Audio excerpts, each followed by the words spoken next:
Hello, good evening to all of you. My name is Keshav Sharma. आज अपन लोग अपना प्रीवियस ईयर एमपी पटवारी का स्टार्ट करेंगे। ये कुछ जानकारी मेरे बारे में लिखी हुई है। तो my name is Keshav Sharma and I am x faculty of KD campus Delhi and Kautilya academy Indore. और मुझे 8 साल से ऊपर हो गई पढ़ाते पढ़ाते। तो देखिए, अपन लोग एमपी पटवारी का जो प्रीवियस ईयर है इसे स्टार्ट करेंगे और इसे अपन लोग 9 दिसंबर की शिफ्ट 1 2017 यहाँ से मैंने क्वेश्चंस उठाए हैं। सारे मैथ्स के क्वेश्चन एक साइड से अपन लोग सॉल्व करेंगे, ठीक है। तो आप एक एक करके उन्हें देखिए, आप समझिए कि कैसे अपन लोग ट्रिकी अप्रोच लगा सकते हैं। देखिए, प्रीवियस ईयर देखना बहुत ज़रूरी होता है जब भी अपन किसी भी एग्ज़ाम की तैयारी कर रहे हैं। हालांकि मैं आप लोगों को बताऊं, इससे बस एक ही बेनिफिट मिलता है कि अपन सवाल को कितना सोच पा रहे हैं और अपन एनालाइज कितने कर पा रहे हैं अपने प्रीवियस ईयर के पैटर्न के हिसाब से, P/Q के हिसाब से। क्योंकि जो नया पैटर्न आएगा वो किसी को नहीं पता कैसा होगा। हालांकि ज़्यादा चेंजेस व्यापक में देखने को नहीं मिलते, बस थोड़ा सा कैलकुलेटिव हो जाएगा पेपर और कुछ नहीं होगा। अब देखिए, आपका पहला सवाल, इसे समझिए।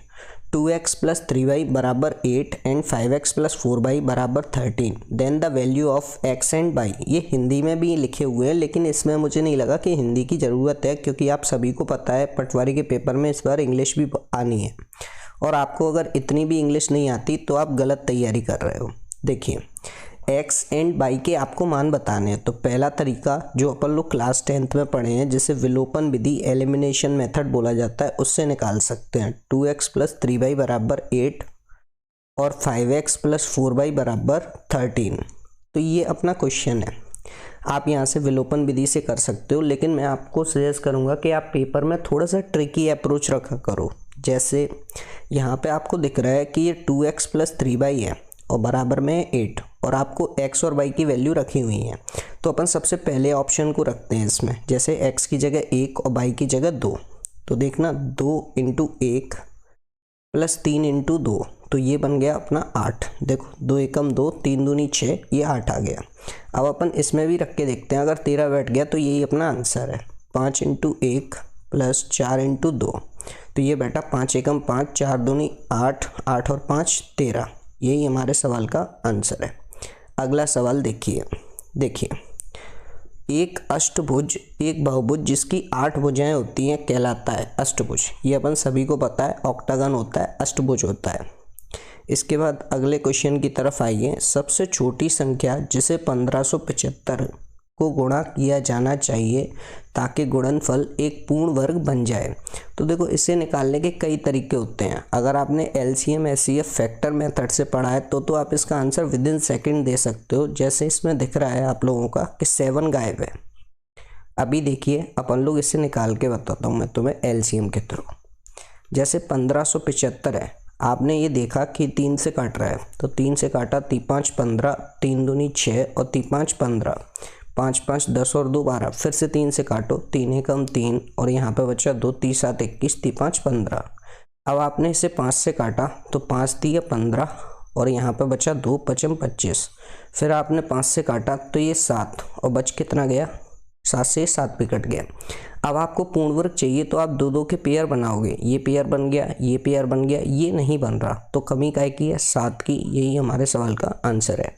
अगले सवाल की तरफ आइए। तो अगला सवाल आपके सामने ऐसे है कि 8075 को 2 अंकीय संख्याओं के गुणनफल के रूप में लिखा जाता है, तो इन संख्याओं का योगफल क्या होगा। यानी कि अपने पास x × y का मान 8075 है और x + y का मान आपसे पूछा जा रहा है इस सवाल में। तो देखिए, ऐसे सवालों को करते समय आपको ऑप्शन को हमेशा ध्यान में रखना है। जैसे आपको पता है कि x × y ये कोई भी 2 संख्याएं हैं जिनका गुणनफल 8075 है, लेकिन इनका जो सम है ना वो 180 और मैक्सिमम 444 और मिनिमम 46 तक जा सकता है। तो आप क्या करिए, सबसे पहले 8075 का LCM ले डालिए। आपने 5 से काटा, 5 एकम 5, 3 0, 5 × 31 और 5 × 31 और 5 एकम 5, 5 × 25। फिर से 5 से काटा, 5 × 3 = 15 और फिर कट गया ये 5 दूनी 10 और 5 × 3 = 15। ये 17 से कटता है, 17 से ये कट गया, 17 एकम 17 और 17 नम्मा 153 और ये 19 से कट गया एक बार। अब आपको दिख रहा है कि ये 5 5 17 19 बना, यानी नंबर इन्हीं में से किसी से बनेगा। तो अपन अब ऑप्शन सेटिस्फाई करने की कोशिश करेंगे। देखो 55 25 और 25 गुना 17 बड़ा नंबर आएगा 250 के समथिंग, और उसमें अगर मैं 19 जोड़ दूंगा तो 444 तो आने से रहा। तो ये ऑप्शन पहले ही अपना निकल गया। आप कहीं से भी सोच सकते हो इसमें से ये नहीं बैठेगा, और ये दोनों तो बैठने का सवाल ही नहीं है। तो बच्चा 180, यही हमारा आंसर है। आप देखो सेटिस्फाई में करके बताता हूँ इसे। अगर अपन इन दोनों का गुणा कर लें तो ये बैठेगा 85, और फिर इन दोनों का गुणा कर दें तो ये बैठेगा कितना 95। और आप जब इन दोनों का गुणा करोगे ना तो आपको सेम यही नंबर मिलेगा 8075। आप करके देख सकते हो। ये 80 + 5 है और ये 90 + 5 है। आपको दिख रहा है 80 गुना 90 यानी कि 7200, और प्लस यहाँ पर मैं लिख लेता हूँ 80 + 5, या फिर आप ऐसे मल्टीप्लाई करो। देखो मैं सिखाता हूँ तुम्हें। 55 25 यहाँ से लाई 2, और 5 8 40, और 9 5 45, 85 और 2 87, यहाँ से लाई 8, और फिर आपका देखना ये 5 तो निकल गया। 9 8 72, 72 और 8 होते हैं 80, 80 75, यही अपना मल्टीप्लाई आया, और इन दोनों का सम 180 होगा। आपको दिख ही रहा है। अगले सवाल की तरफ मूव ऑन करते हैं। देखिए अगला सवाल है, अब्दुल ने 100 पेजों वाली किताब के 25 पेज पढ़ता है। अकबर उसी पुस्तक का 2/5 भाग पढ़ता है। तो निम्नलिखित में से कौन सा सत्य नहीं है? तो देखिए 100 पेज हैं, 100 में से 25 पेज पढ़े अब्दुल ने, और 100 का 2/5 हिस्सा पढ़ा। 2/5 यानी कि 20 20 दूना 40, यानी 40 पेज पढ़े अकबर ने। तो क्या ये इसका आधा है? पहला बोल रहा है अब्दुल ने अकबर से आधा पढ़ा, तो ये तो नहीं है। तो जाहिर सी बात है नहीं पूछ रहा है, यही अपना आंसर है। अकबर अब्दुल से अधिक पढ़ा, तो ये अकबर है, देखो अधिक पढ़ा है। फिर बोल रहा है अकबर ने अब्दुल से 2 गुने से 10 पेज कम पढ़े, तो इसका 2 गुना 50, और 50 से 10 पेज कम यानी कि 40। अब्दुल ने अकबर के आधे से 5 पेज अधिक पढ़े, तो 20 40 का आधा 20, और 20 में 5 ज़्यादा यानी 25। और ये ऑप्शन सारे सही हैं, केवल ए ऑप्शन गलत था। अगला सवाल देखिए, 2 की कौन सी घात 2 की 10 का आधा है? 2 की पावर 10 का आधा है, तो इसका तो सिंपल सा आंसर है 2 की पावर 9। देखो कैसे होता है।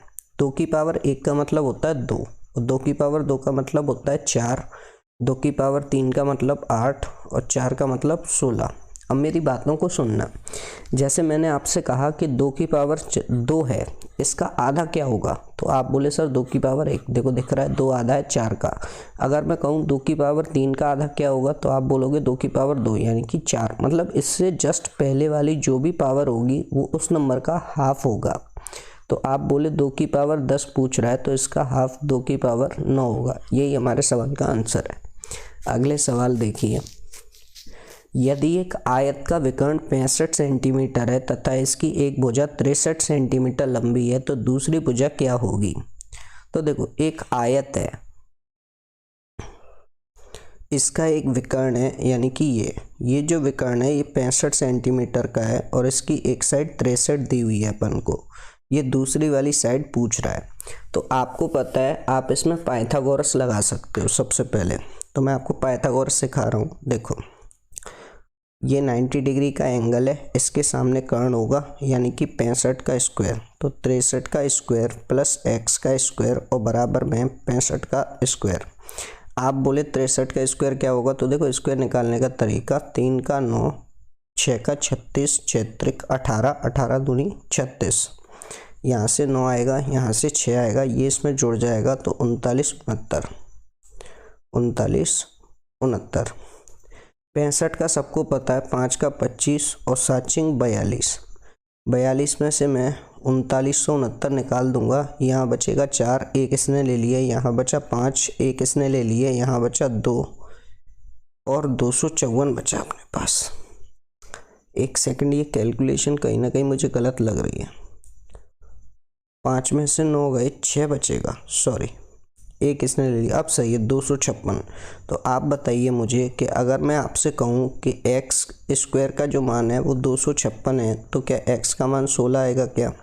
यही हमारे सवाल का आंसर है। और आपने अगर थोड़ी सी भी ट्रिपलेट पढ़ी है बहुत अच्छे से, तो आपको पता है 16 63 65 ये ट्रिपलेट होती हैं। कैसे निकालते हैं ये मेरी ट्रिग्नोमेट्री की वीडियो पड़ी है, वहाँ पे मैंने सिखाया है कि आप इसी को देख के बता सकते हो अन्य दो ट्रिपलेट क्या होंगी, या इसको देख के बता सकते हो। किसी भी एक नंबर से अपन दोनों ट्रिपलेट बता सकते हैं बहुत ही आसान तरीके से।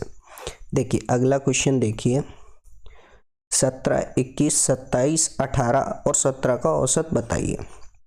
तो देखिए अभी रिसेंटली ये काफ़ी पुराना पैटर्न है जहाँ पे आपसे इतने इजी नंबर में पूछ रहा है 27, 18 और 17। तो आपको दिख रहा है औसत, आपको पता है कुल योग यानी कि टोटल सम और बटे नंबर ऑफ ऑब्जर्वेशन यानी कि कुल संख्या, ये औसत का फॉर्मूला होता है। तो पहला तरीका आप इसे जोड़ लो। दूसरा तरीका मैं जोड़ने की कभी नहीं कहूँगा, मैं आपसे कहूँगा आप इनमें से कोई एक संख्या औसत मान लो। औसत का मतलब होता है बराबर बंटना, तो आपको बस बराबर बांटना है। अब जैसे इनमें से कोई भी एक संख्या औसत मान लो, तो मैंने मान लिया कि औसत 17 है, छोटी संख्या क्योंकि जोड़ना आसान होता है। तो ये 0 हो गया, ये 4 ज़्यादा है 17 से, और ये 17 से 10 ज़्यादा है, ये 17 से 1 ज़्यादा है, ये भी 17 ख़त्म। आपको दिख रहा है 15 टोटल ज़्यादा आया, ये 5 लोगों में बटेगा यानी हर एक को 3-3 मिलेगा, औसत अपना 20 होगा। यही हमारा आंसर है। अगले सवाल की तरफ आइए। सॉरी, दिए गए समीकरण का मूल्यांकन करिए। तो देखिए ये क्वेश्चन टाइप नहीं हो पाया था, मैं 1 सेकंड मुझे दीजिए, मैं ऐसे लिख देता हूँ। रूट के अंदर 625 बटे 125, ये MS वर्ड में मेरे सारे क्वेश्चंस टाइप होते हैं, उसके बाद ये कन्वर्ट होते हैं, क्योंकि ऑफलाइन क्लासेस में भी इनमें से काफ़ी क्वेश्चंस कराए जाते हैं। तो वहाँ के चक्कर में क्या है ना, यहाँ पर कभी कभी थोड़ा बहुत गुड़ गोबर हो जाता है, तो आप टेंशन मत लिया करिए। देखिए तो PPT में ये आ नहीं रहे थे, ये सिंबल ले नहीं रहा था PPT। देखो 625 का जो स्क्वायर रूट होगा वो होगा 25, और 125 का परफेक्ट स्क्वायर रूट नहीं होता, तो ये बनेगा 5√5, क्योंकि ये 5 का क्यूब है, और बराबर में लिखा है x बटा √5। आपने इससे से काट लिया, 5 से ये काट दिया, 5 हमारे सवाल का आंसर है। अगला वाला क्वेश्चन देखिए, आपसे बोल रहा है कि x इंटू वाई बराबर 14, वाई इंटू जेड बराबर 10 एंड जेड इंटू एक्स बराबर 35 को संतुष्ट करते हैं, तब x plus Y plus Z का मान बताओ। तो देखो इसे निकालने के कई तरीके हैं, आप इक्वेशन भी बना के अपने लिए सवाल को फंसा सकते हो। दूसरा तरीका, आप थोड़ा सा सोचेंगे कैसे, ध्यान से सुनो। मैं अगर बोलूँ आपसे x का मान 2 है, y का मान 7 है, तो ज़रा देखना 7 दूनी 14, ठीक है यहाँ तक। अब y का मान तो 7 फिक्स है, तो z का मान अपन क्या रखें। तो अब आप बोलोगे सर y का मान यहाँ पे 2 मान लो और इसका मान मान लेते हैं अपन 7। देखते चलना, अभी अपन हिट एंड ट्रायल लगा रहे हैं तो ऐसे सोचना पड़ता है। तो यहाँ मैंने 2 रखा, तो z की जगह रखूँगा मैं 5, तो 5 दूनी 10, यानी z बराबर मैंने माना 5, y बराबर मैंने माना 2 और x बराबर मैंने माना 7। अब ज़रा देखिए जेड एक्स मतलब इन दोनों का गुना x और z का, क्या ये 35 ही है क्या। अगर ये 35 है तो अपनी इक्वेशन सही है, 7 2 9 और 5 14, यानी C वाला अपना आंसर है। अगले वाले सवाल की तरफ आइए। देखिए एक पति और पत्नी की औसत आयु 7 वर्ष पहले 27 वर्ष थी जब उनका विवाह हुआ था। अब पति पत्नी और उनके पुत्र की औसत आयु 24 वर्ष है, अभी पुत्र की आयु क्या है। तो देखो एक पति और पत्नी की औसत आयु 7 वर्ष पहले, तो 7 वर्ष पहले ये 27 थी, ये दोनों की औसत आयु है, यानी कि 7 साल पहले हस्बैंड और जो वाइफ की औसत आयु थी वो 27 साल थी। तो आप मुझे एक बात बताओ, आज की डेट में क्या वो दोनों 34 के होंगे क्या। और 34 दूनी आपको पता है 68 होता है, यानी आज की डेट में इन दोनों की उम्र 68 है। और अगर अपन हस्बैंड वाइफ और उनके सन को भी ऐड कर दें तो ये 24 है, तो 24 दिया होता है 72। अब आपसे पूछ रहा है अभी पुत्र की आयु बताओ, तो 68 से ये कितना ज़्यादा है 4, यही पुत्र की आयु है और यही हमारा आंसर है। अगला सवाल देखिए, 300 मीटर लंबी रेलगाड़ी 0.4 मिनट में एक खंभे को पार करती है, 450 मीटर लंबे पुल को पार करने में कितना समय लेगी। तो देखो आपको दिख रहा है कि 300 मीटर लंबी रेलगाड़ी है और 0.4 सेकंड में वो एक खंभे को पार कर गई, तो यहाँ से अपन उसकी स्पीड निकाल लेंगे। 4 से कट गया 7, 5 यानी कि 750 मीटर पर मिनट, ये उसकी स्पीड है। आपको 450 मीटर लंबे पुल को पार करना है। तो आपको पता है रेलगाड़ी और इसकी लंबाई हमेशा जुड़ती है। तो ये बैठी 750 और अपन ने 750 मीटर पर मिनट की स्पीड से इसे क्रॉस किया, तो 1 मिनट में अपन इसे क्रॉस कर जाएंगे। अगला क्वेश्चन देखिए, 5, 10, 15, 20 का 15वां पद बताइए। तो देखो कई तरीके हैं इसे निकालने के। आप सीधा सोच सकते हो, थोड़ा सा आपका मैथ वीक है तो आप सोचोगे एपी से निकाल लेते हैं। दूसरा तरीका आप लोग क्या सोचोगे, आप सोचोगे एपी से या फिर जीपी से निकाल लेते हैं। और तीसरा तरीका, अगर आप थोड़ी सी भी बुद्धि चलाते हो तो आप बोले ये 5 का पहाड़ा है, 5 5 दूनी 10, 5 तिया 15, 5 चौक 20, तो 15वां पद क्या 75 होगा क्या? 15 पने 75। अगले वाले क्वेश्चन पे आइए। देखिए, कुणाल और गणेश की वर्तमान आयु 3:5 में है। ये कुणाल है, ये गणेश है, और इनकी वर्तमान आयु 3:5 है।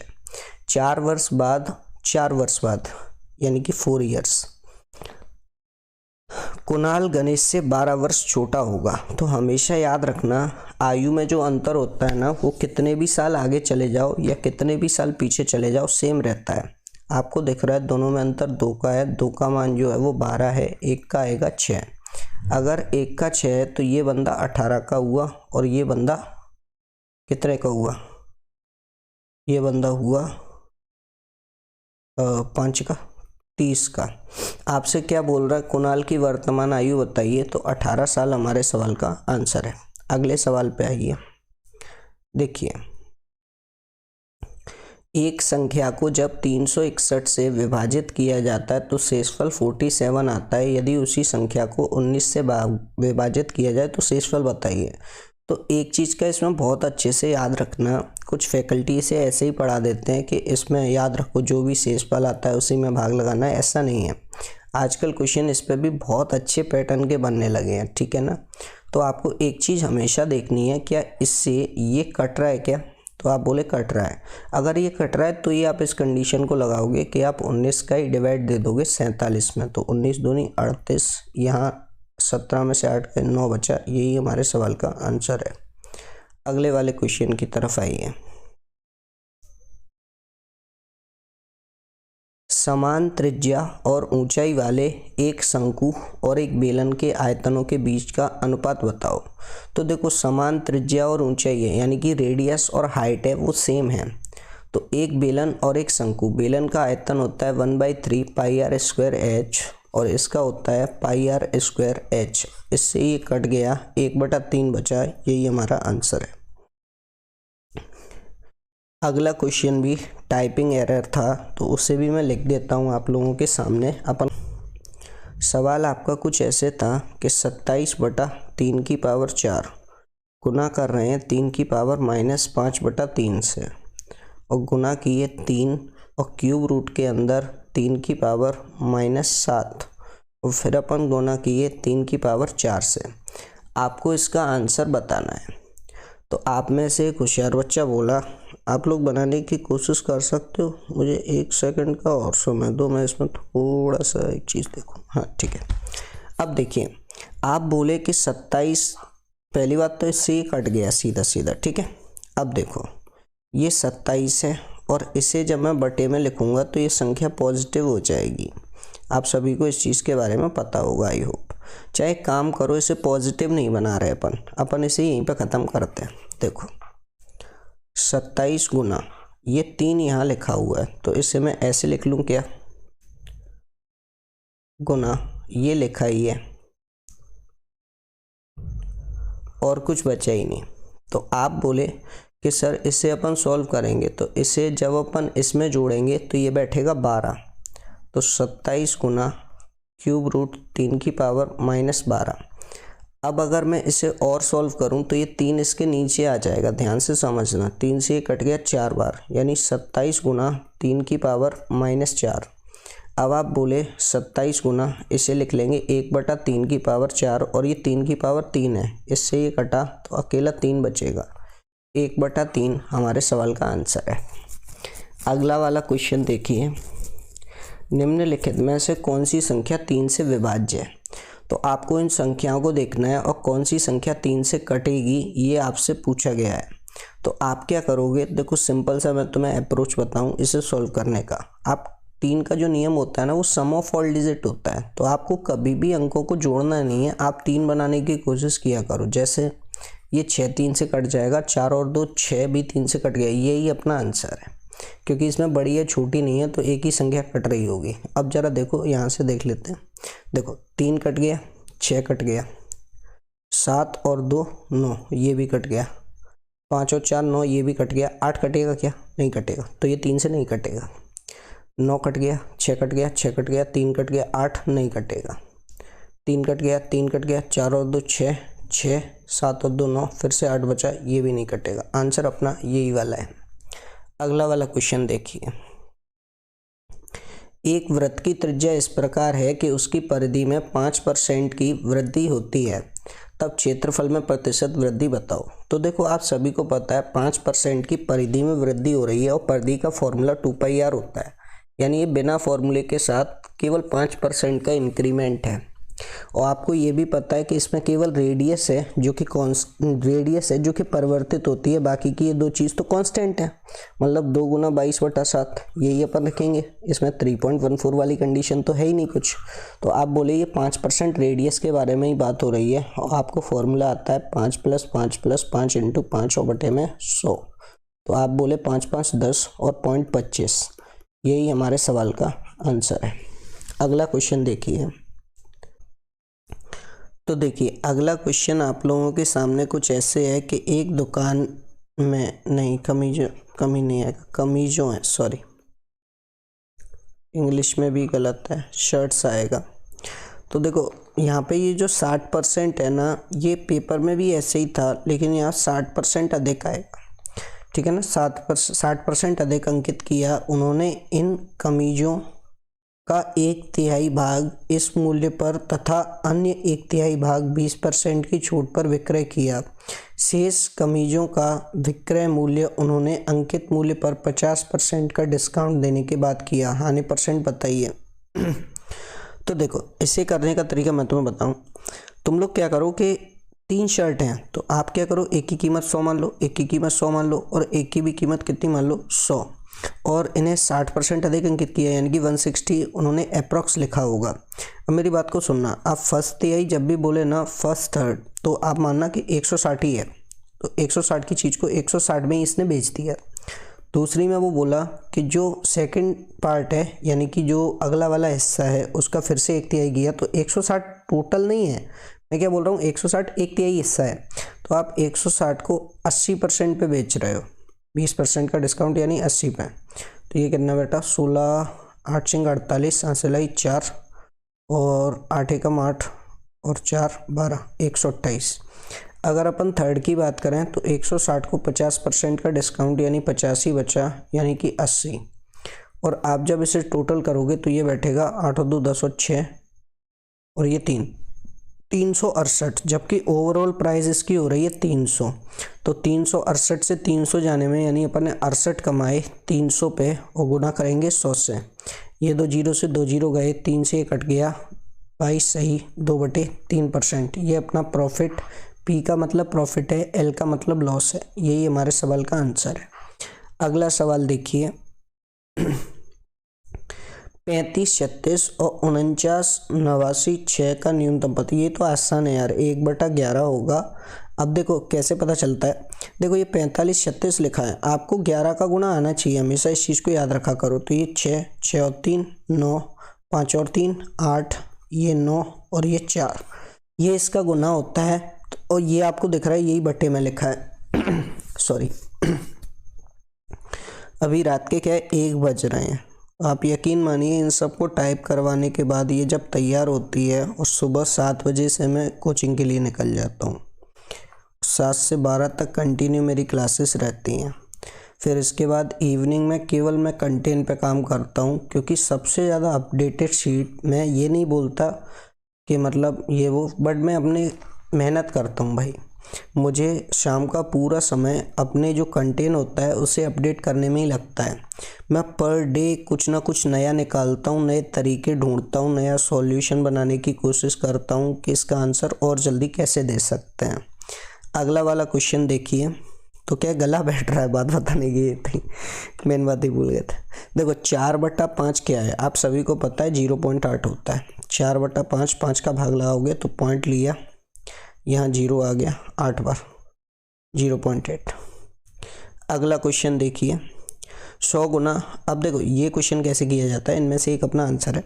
देखो आप क्या करोगे, पॉइंट को हटा लिया करो। इससे क्या होता है, थोड़ी सी कैलकुलेशन जिन भी बच्चों का मैथ वीक होता है उनके लिए आसान हो जाता है। और दूसरी चीज़ आप हटा के करोगे ना तो आपका भी देखो क्या होता है, पेपर में अपन कोई सवाल कर रहे हैं फिर अपन कैलकुलेशन गड़बड़ा गई तो उस टाइम पे आप सबसे ज़्यादा ख़राब कर देते हो समय। सवाल करने में इतना समय ख़राब नहीं होता है। पॉइंट हटाया, यहाँ 2 और 2 0, यहाँ से पॉइंट हटाया, यहाँ केवल 2 ही 0 आएंगे। आपको दिख रहा है कि ये 3 0, तो ये 3 0 हटा लेते हैं। और ये 1 0 से ये 1 0 गया, और इस 100 से ये 10 गया, और ये भी 10 गया। आपको दिख रहा है 967 967 967, मतलब 967 की पावर 3। यही हमारे सवाल का आंसर है। अगला सवाल देखिए। px की पावर x² - 2x + 3 है, देन तुम्हें इसका मान बताना है।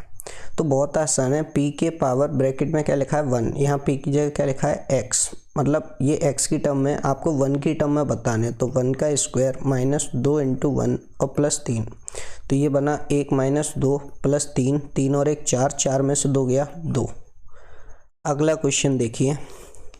0.013 का स्क्वायर क्या होगा। तो देखो 0.013 × 0.013, आप पॉइंट हटा लो या फिर सिंपल सा ही है, पॉइंट के इस तरफ 3 अंक है, पॉइंट के इस तरफ 3 अंक है, यानी कि 6 अंक बाद पॉइंट लगेगा।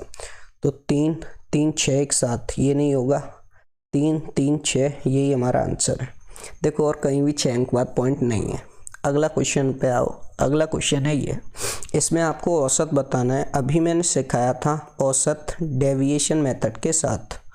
आप इसमें से औसत कुछ भी मान सकते हो। तो मैंने मान लिया कि औसत जो है ना अपना 28 है। औसत कितना है भाई, 28 है। तो आपका 28 काउंट नहीं होगा, ये 2 ज़्यादा है, और ये 28 से कितना ज़्यादा है, 28 और 2 30, 30 और 30 में कितना 11 जोड़ेंगे तो ये 13 ज़्यादा है। और ये वाला जो नंबर है वो 28 से कितना ज़्यादा है, तो आप बोले 17 में से 8 गया 9, एक इसने ले लिया, तो ये 2 4 में से 2 गया 2।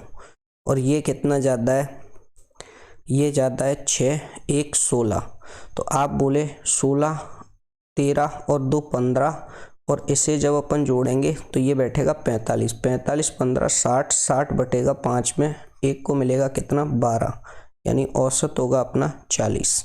यही हमारे सवाल का आंसर है। अगला सवाल देखिए। एक स्कूटर चालक ने अपनी यात्रा 6 घंटों में पूर्ण की है। उसने आधी दूरी को 60 किलोमीटर प्रति घंटा और शेष दूरी को 90 किलोमीटर प्रति घंटे में पूर्ण किया। तय की गई दूरी बताओ। अब सुनो, एक स्कूटर चालक ने अपनी यात्रा 6 घंटों में पूर्ण की, तो उसने टोटल टाइम लिया 6 घंटे। आपसे बोल रहा है कि उसने आधी दूरी, तो आधी दूरी आप x/2 मान लो। x/2 की जो दूरी है वो 60 किलोमीटर पर आवर की स्पीड से तय की, यानी उसे यहाँ ये समय लगा होगा। अगर अपन आगे बात करें, शेष आधी दूरी उसने 90 किलोमीटर की पर आवर से तय की, तो उसे टोटल जो समय है वो 6 घंटे लगा। देखो आपको पता है टाइम का फॉर्मूला होता है डिस्टेंस अपॉन स्पीड। ये आधी दूरी और ये स्पीड, ये आधी दूरी और ये स्पीड। आपको दिख रहा है कि यहाँ ये नीचे 2 यहाँ से आ जाएगा, यहाँ पे भी नीचे से 2 आ जाएगा। ऊपर से x कॉमन है और नीचे से 20 कॉमन है, तो x/20 आ गया कॉमन। अंदर क्या बचा, अंदर बचा 1/6 प्लस 1/9। आप और भी आसान बना सकते थे इसे, मैंने थोड़ा सा जल्दी कर दिया। देखो आप इसमें से और 3 भी बार ले सकते हो, तो यहाँ 2 बचेगा, यहाँ 3 बचेगा। आप समझ रहे मेरी बात को, तो ये हो जाएगा 60। अब सुनो, x/60 बराबर आपको दिख रहा है ये बनेगा 5/6 गुना में, और बराबर में क्या है 6। अब आप काटा पीटी करें तो 12, ये कट गया 12 × 72, 72 गुणा 6, 6 दूनी 12, हासिल है 1, 48 43, 432। ये हमारे सवाल का आंसर है। मैं आपको एक बार इसे और समझाता हूँ, मुझे ऐसा लगता है कई बच्चे इसे नहीं समझ पाए होंगे। देखो, मिट जा भाई यार,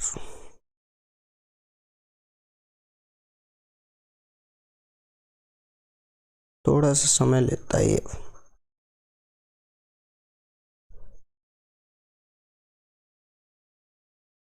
एक सेकंड का मुझे और समय देना यार, ये थोड़ा ज़्यादा ही समय ले रहा है। ये गया, ठीक है। देखिए, मैं आपसे कह रहा हूँ कि मान के चलो x टोटल डिस्टेंस थी, तो आधा भाग इसका क्या होगा x/2, और इसका भी आधा भाग क्या होगा x/2। करने का ये भी है कि आप इसका एलसीएम ले डालो, आंसर विद इन सेकेंड आ जाएगा। अब देखिए, x दूरी इस बंदे ने 60 किलोमीटर पर आवर की चाल से चली, आधी दूरी, तो x/2। और फिर इस भी बंदे ने यही दूरी, यानी जो आधी बची वो दूरी 90 की रफ्तार से चली, और इसे टोटल 6 घंटे का समय लगा। सही बात है कि नहीं है? अब आपको दिख रहा है यार कि यहाँ पे अपन को इसका एलसीएम लेना है, और आपको कॉमन टर्म दिख रहा है कि इसमें से कॉमन बहुत कुछ है, जैसे ये 2 और ये x, ये तो सीधा सीधा ही दिख रहा है आपको कि कॉमन है, तो मैंने लिखा x/2। अच्छा, और आप इन दोनों में से 10 नहीं निकाल सकते क्या? तो आप बोले एक 10 भी आ गया। अब यहाँ पे ये 6 बचा और ये 9 बचा। अब आपको दिख रहा है ये 3 से 2 बार कट रहा है, ये 3 बार कट रहा है, यानी कि एक 3 भी बाहर आ जाएगा। तो अंदर बचा 1/2 प्लस 1/3 और बराबर में 6। ऐसे अपन ने इसे सॉल्व किया। आप समझ पाएंगे? कैलकुलेशन तो बहुत ही आसान थी ना। x/60, आप चाहो तो गुणा भी मत करो, गुना ये बैठा कितना 5/6 और बराबर में 6, 5 से 1 कटा 12, 12 छिंग 72 और 72 छक्का 432। अगला सवाल देखिए, मेरा चचेरा भाई मेरी आयु का 2 गुना है, यदि हमारी आयु के मध्य 20 वर्ष का अंतर है तो मेरी आयु बताओ। ये अपन है और ये अपना कजिन है। मेरा चचेरा भाई मेरी आयु का 2 गुना है, यानी अगर अपन 1 के हैं तो ये 2 का होगा। दोनों की आयु में 1 का अंतर है, 1 का ना होकर सवाल में 20 का है। अपनी आयु पूछ रहा है, 20 साल आंसर है। अगर चचेरे भाई की पूछता तो वो 40 का था। ए एक कार्य को 16 दिनों में करता है, बी इस कार्य को 20 दिनों में करता है। दोनों ने एक साथ 4 दिन तक कार्य किया, फिर एक कार्य छोड़ दिया, तब कार्य को पूर्ण होने के लिए बी को और कितने दिन अधिक लगेंगे? तो 16 और 20 का एलसीएम लेना है। 20 दूनी 40, 20 दिया 60, 80 पे बनेगा। 16 पंजे 80, ये कटा 4 बार। दोनों ने एक साथ काम चालू किया और पूरे 4 दिन तक, यानी कि 36 यूनिट काम किया। इसे मैं इसमें से निकाल दूंगा तो यहाँ बचेगा 4, 7 में से 3 गया तो यहाँ भी बचा 4, 44 यूनिट काम बचा है। इसे बी को करना है क्योंकि ये जा चुका है। 4 का भाग लगाए 11 और शेष ही पूछ रहा है कि शेष कितने दिन लगेंगे या कितने दिन अधिक लगेंगे, तो 11। अगले सवाल की तरफ आइए। 48 पुरुष एक खाई को 20 दिनों में खोज सकते हैं, 15 दिनों में इसे कितने पुरुष खोज सकते हैं? तो ये टाइम एंड वर्क का ही है। 48 पुरुष किसी खाई को 20 दिनों में खोज सकते हैं, ये काम पूरा हो गया। अब ये काम 15 लोगों पे करवाना है, 15 दिनों में करवाना है। मान के चलो x लोग लगेंगे, तो 3 5 15, 3 से कट गया 16, 5 से कट गया 4, 16 चौक 64। यही हमारे सवाल का आंसर है। अगले सवाल की तरफ आइए। विवाह के समय एक पति और पत्नी की औसत आयु 24 वर्ष थी। 7 वर्ष पश्चात पति पत्नी और पुत्र की औसत आयु 22 वर्ष है। ऐसा मैंने आपको अभी कराया, इससे जस्ट पहले। देखो, विवाह के समय पति पत्नी यानी हस्बैंड प्लस वाइफ की जो आयु थी वो 24 साल थी विवाह के समय। 7 वर्ष पश्चात यानी कि आज से 7 साल बाद, तो 7 साल बाद पहले इनकी देख लो। 31 दूनी 62 बैठी, और ये बोल रहा है कि 22 बैठेगी, लेकिन पति पत्नी और पुत्र की यानी 66। तो मुझे बताइए पुत्र क्या 4 का हुआ क्या? यही हमारे सवाल का आंसर है। अगला सवाल देखिए। पीतल की एक कृति का मतलब होता है एक टुकड़ा, जिसमें जस्ते और तांबे का अनुपात 4:5 है, यानी जिंक एंड कॉपर 4:5 में है। आपसे बोल रहा है इस प्रकार की 180 की कृति में। तो देखो, ये टोटल 9 बैठा और 9 का मान ही मान लो 180 है। तो 1 का आया 20। आपसे जस्ता जिंग पूछ रहा है 20 चौक 80, 80 का होगा, यही हमारे सवाल का आंसर। देखिए अगला सवाल आपके सामने कुछ ऐसे है कि यदि x/5 और 9/15 समतुल्य हैं तो x का मान बताओ। तो बहुत आसान है, इससे ये कट गया 3 बार, x बराबर आ गया 3। अगला सवाल देखिए, x² का मान 42/24 है, तो निम्नलिखित में से कौन सा सही है। तो देखिए ये तो बहुत आसान सवाल होते हैं। बेसिकली आपको ये देखना है कि ये किसके बीच में लाई करेगा। तो 6 सत्ते 42 25 यानी 65 से कम है। ये सारे ही ऑप्शन गलत हैं, आंसर अपना यही है। आपको पता है 65 का जो स्क्वायर होता है ना वो 42 25 होता है, उससे ये छोटा है, मतलब 65 का स्क्वायर बड़ा होगा, इससे ये छोटा होगा। और ये केवल एक ही ऑप्शन था, अगर 2-3 ऑप्शन होते तो अपन को सोचना पड़ता। अगला सवाल देखिए, महत्तम 4 अंक की संख्या जो कि एक पूर्ण वर्ग है। तो इसके लिए या तो आपको स्क्वायर याद होने चाहिए, और वैसे ये दे ही रहा है, ये रहा, ये 99 का स्क्वायर है, आपको ट्रिक याद होंगी। ये 98 और 98 इसमें से गया 0 1, यही स्क्वायर है और यही सबसे बड़ा है 4 अंक की। इसके अलावा ये ना परफेक्ट स्क्वायर है, ना ही ये है ना ही ये है। ठीक है, ये हो सकता है कि नहीं हो सकता मुझे नहीं पता, देखना पड़ेगा। लेकिन महत्तम बोला था तो महत्तम बड़ा यही है और ये परफेक्ट स्क्वायर भी है, तो यही अपना आंसर है। चलिए अब स्लाइड्स ख़त्म हो गई। Thank you so much, good night. अब अपन कल मिलेंगे और कल मैं इस सीरीज़ को आगे बढ़ाऊंगा। मैं पटवारी का कंप्लीट आपको प्रीवियस ईयर मैथ्स के प्रैक्टिस क्वेश्चन कराऊंगा, एक साइड से। थैंक यू सो मच, धन्यवाद, tata bye bye, good night.